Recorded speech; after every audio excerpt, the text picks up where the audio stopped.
Welcome back, students. So today we will discuss differences between MHC class 1 and MHC class 2. So what are MHC? MHC are the major histocompatibility complex proteins. And there are two types, MHC1 and MHC2. So MHC1 are those proteins which are expressed by all nucleated cells. And MHC-II are those which are presented and produced by B lymphocytes, dendritic cells, and antigen presenting cells. So there are two types of these MHC molecules or proteins. As we discussed that this MHC means Major Histocompatibility Complex proteins. Basically, these are involved in the T cell activation. And there are two types of these immunogens. One are which will come from the outside of the cell, and they are termed as exogenous. And the other one are those which will be produced within the target cell, and they are endogenous. For example, these tumor cells and virally infected cells, they will produce proteins within the cell.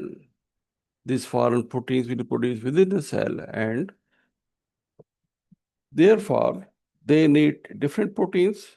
And for endogenous proteins, the protein which will help in the T cell activation or TC cell activation are the MHC1 proteins.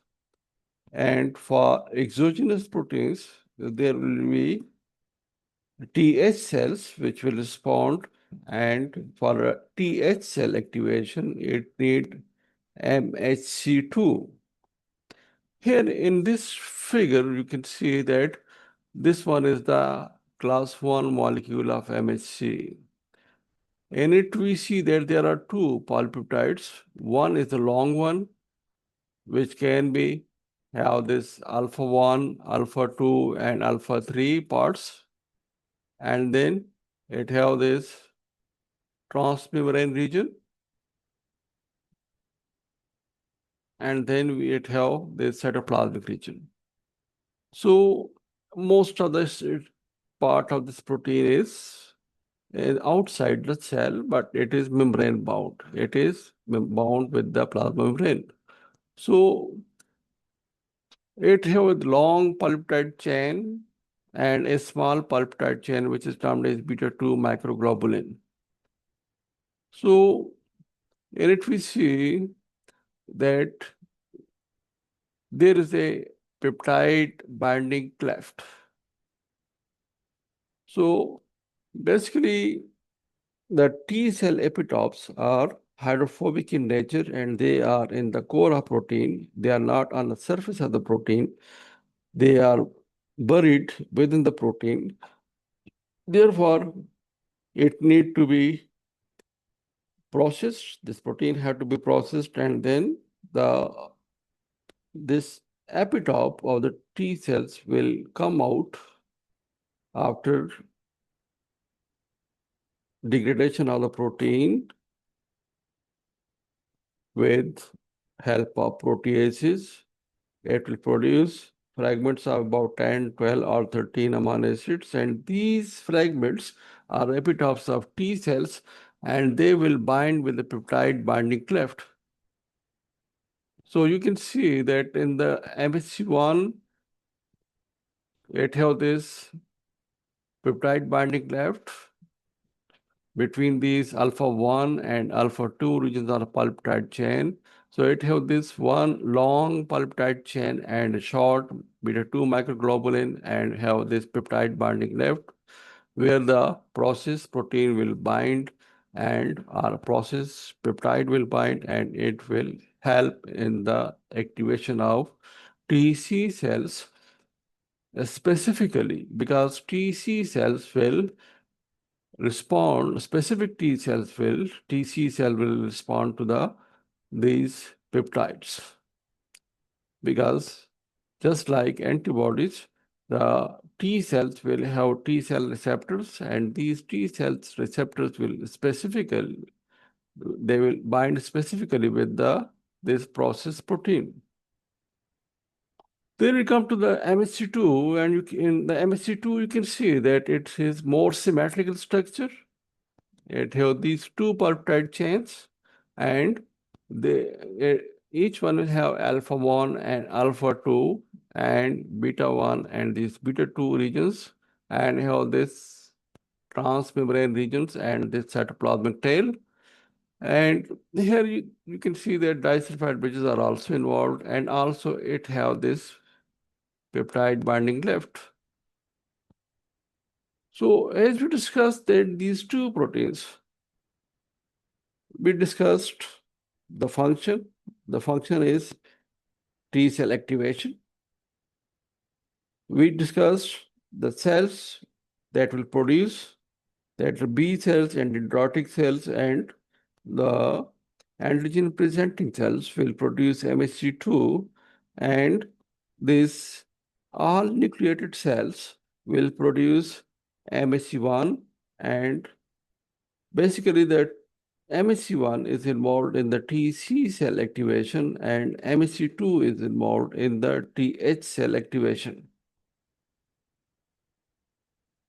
TC cells are involved to kill the target cells, which are virally infected or tumor cells, and TH cells are involved in the processing of exogenous microbes and their proteins, and to develop or activate TH cells. So MHC-II is involved in the activation of TH cell, T helper cells, and MHC-I is involved in the activation of TC cells. So if we come to this,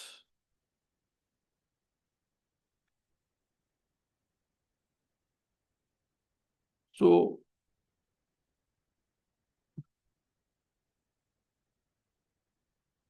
if we come to the next slide, in it we see that these proteins which are involved in this process, so here you can see that we have two types of proteins, that is exogenous proteins and endogenous proteins. As I mentioned, that exogenous proteins are those proteins which will be from the outside, and endogenous proteins are those proteins which will be expressed within the cell. So endogenous antigen is degraded by proteasome. So endogenous antigen is degraded by proteasome, and then this peptide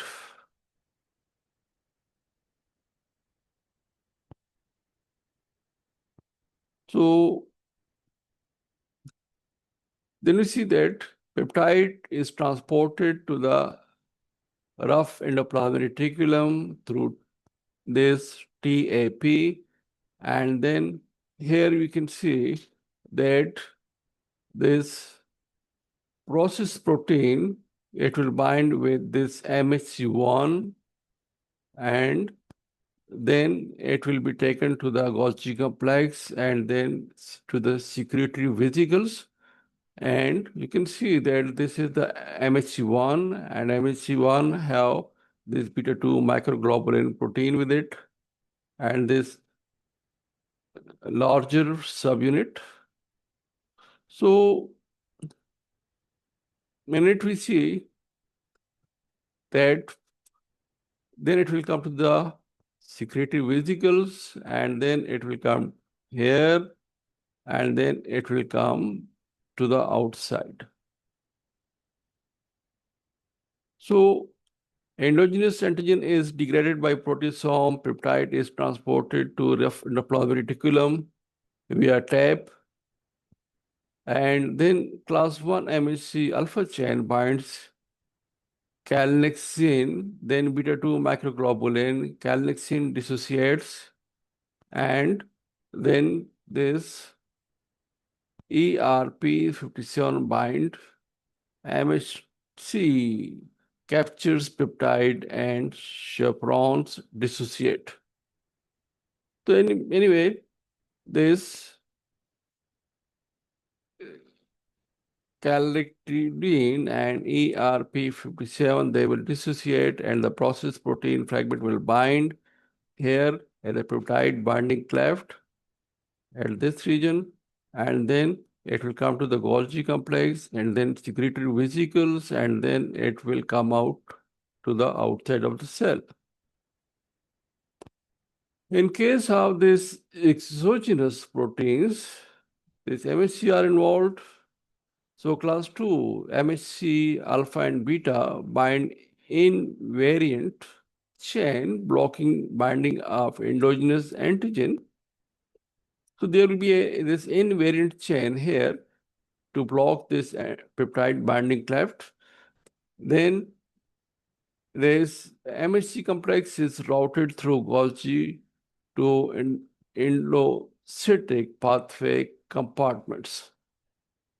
So here you can say that this exogenous antigen, it will enter, or its phagocytosis will take place, then it will disintegrate it to the small fragments with the help of these proteases or hydrolases, and then these fragments will bind with the MHC-II, and then MHC-II will bring it to the outside. Of course, this binding will not be random. It will be specific, or you can say it will be group specific. So these are the two pathways for the antigen presentation. So this MHC-I, which have this peptide or process peptide with it, it will help in the activation of TC cell with specific T cell receptors. And this MHC-II will help in the activation of T helper cells, of course, with specific T cell receptors. So here you can see that we have to understand the role of these two proteins, MHC-I, MHC-II, and how they are helping in the T cell activation. Because in the adaptive immunity, there are two types of cells, that is TC cells and TH cells, and both have to be activated. And for activation, it needs these process peptides, because the T cell receptors are hydrophobic in nature and they are embedded in the protein. They have to be bring out, and to bring out, proteins have to be degraded into small pieces.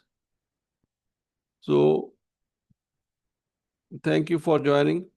See you then next time, inshallah.